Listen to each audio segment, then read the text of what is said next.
Assalamualaikum warahmatullahi wabarakatuh. Alhamdulillah, pada kesempatan ini kita kembali bertemu guna untuk melanjutkan pelajaran kita pendidikan agama Islam dan budi pekerti. Nah, anak-anak, baiklah kita akan masuk pada pelajaran 8 yang terdapat pada halaman 68, yaitu mari hidup sederhana dan ikhlas.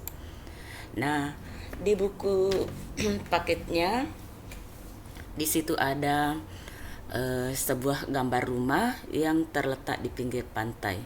Nah, rumah ini mengisahkan bahwa ini adalah rumah yang sederhana. Kenapa dikatakan sederhana? Karena apabila dilihat dari segi ukurannya, bentuknya, bahannya itu adalah sederhana karena ukurannya tidak terlalu besar dan tidak pula terlalu kecil ya. Ini untuk ukuran satu keluarga. Kemudian bentuknya juga tidak terlalu mewah, tetapi dia menampilkan sebuah rumah yang sudah memenuhi pensyaratan, sudah ada jendela, ada pintu ya. Jadi makanya dikatakan sederhana. Jadi sederhana itu artinya tidak berlebihan dan tidak pula kekurangan ya. Jadi dia di antara. Nah, anak-anak sekarang perhatikan surah Al-Furqan ayat 67 yang berbunyi A'udzubillahi minasyaitonirrajim. Bismillahirrahmanirrahim.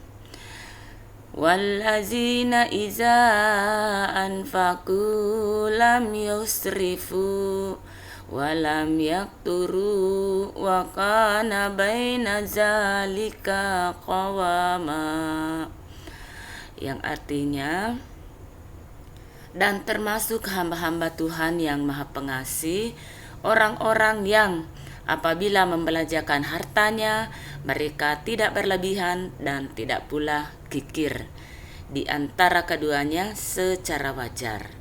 Nah, jadi surah Al-Furqan ini menjelaskan bahwa pengertian sederhana itu berada di antara ya berlebihan, tidak berlebihan dan tidak pula kikir. Nah, jadi Allah menganjurkan kepada kita apabila menggunakan harta atau membelanjakan harta itu jangan berlebihan dan jangan pula kikir ya. Nah, sekarang kalau orang yang hidupnya sederhana memiliki beberapa keuntungan. Nah, yang pertama, orang yang sederhana itu mengamalkan ajaran agama atau perintah Allah Subhanahu wa taala dan orang tersebut mendapat pahala. Nah, contoh yang dimaksud ini adalah melaksanakan perintah Allah, tentunya seperti melaksanakan ibadah ya, entah itu ibadah sholat, puasa, atau membantu orang yang membutuhkan pertolongan ya, termasuk itu ya. Nah, keuntungan yang kedua, mampu melawan godaan setan yang mendorong hidup boros. Nah, maksudnya di sini yaitu melawan godaan. Contohnya apabila anak-anak misalnya memiliki uang yang lebih daripada uang jajan, uangnya itu digunakan untuk membeli yang tidak perlu atau yang tidak penting seperti main game atau beli game. Nah, itulah namanya melawan godaan setannya. Jadi kalau uang anak-anak itu tadi tidak digunakan untuk membeli game atau bermain game, itulah yang namanya melawan godaan setan ya. Karena sesungguhnya membeli barang yang tidak berguna itu atau tidak sesuai dengan yang dibutuhkan itu artinya hidup boros ya. Kemudian keuntungan yang ketiga, biasanya orang yang sederhana ini memiliki sikap rendah hati, dan tentunya kalau orang yang rendah hati pasti disenangi orang banyak. Nah, contoh rendah hati di sini adalah rendah hati itu peramah, suka menolong orang, tidak sombong, ya, tidak angkuh, ya, itu yang rendah hati. Kemudian keuntungan yang keempat, orang sederhana itu tidak ditimpa penyakit resah, gelisah. Nah, maksudnya di sini kalau orang yang sederhana itu tidak pernah memikirkan di luar daripada jangkauannya ya. Misalnya orang yang sederhana meskipun banyak uangnya, tetapi uangnya disimpan di bank,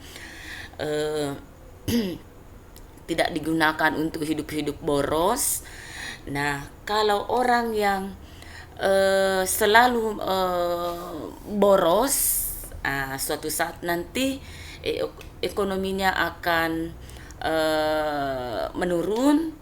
Nah, kehidupannya yang boros itu tidak bisa dihindari, sehingga kepikiran untuk selalu memiliki barang-barang yang mewah. Nah, akhirnya timbullah rasa gelisah untuk memiliki barang tersebut. Akhirnya muncullah pikiran untuk memiliki barang itu dengan cara yang tidak halal ya, seperti misalnya mengambil paksa milik orang lain, harta orang lain. Nah, akhirnya karena mengambil paksa barang orang lain, maka berurusan dengan petugas. Nah, itulah penyakit resah dan gelisah. Akhirnya karena bertemu dengan petugas, sudah tidak bisa tidur, terlalu banyak lagi yang dipikirkan. Nah, jadi kalau orang yang hidupnya sederhana tidak akan pernah merasakan penyakit resah dan gelisah. Nah, yang kelima, tidak pernah mengambil harta orang lain. Nah, seperti yang tadi Ibu Guru ceritakan, kalau orang yang hidupnya sederhana tidak akan berpikiran yang macam-macam, sehingga tidak akan pernah mengambil harta orang lain. Nah, jadi anak-anak, marilah kita memiliki gaya hidup yang sederhana saja. Karena Rasulullah Shallallahu Alaihi Wasallam sebagai panutan kita, kita harus meneladaninya dan kita harus mencontohinya dengan segenap kemampuan kita. Karena orang yang hidup sederhana itu dicintai oleh Allah Subhanahu wa Ta'ala. Dan orang yang hidupnya sederhana itu bukan berarti orang miskin atau orang yang tidak punya. Nah, seperti itu ya nak ya. Jadi orang yang sederhana itu kadang uangnya banyak disimpan ya. Nah, marilah Ibu Guru mengulang kembali, marilah kita menjadi orang yang memiliki hidup sederhana. Nah, di sini Ibu akan menampilkan ini dua orang anak yang bercerita. Nah, si Dedi ini dan si Amir. Si Amir ini orangnya pemboros ya. Dia menyimpan uang jajannya tetapi digunakan untuk bermain game. Nah, itu salah satu sifat boros.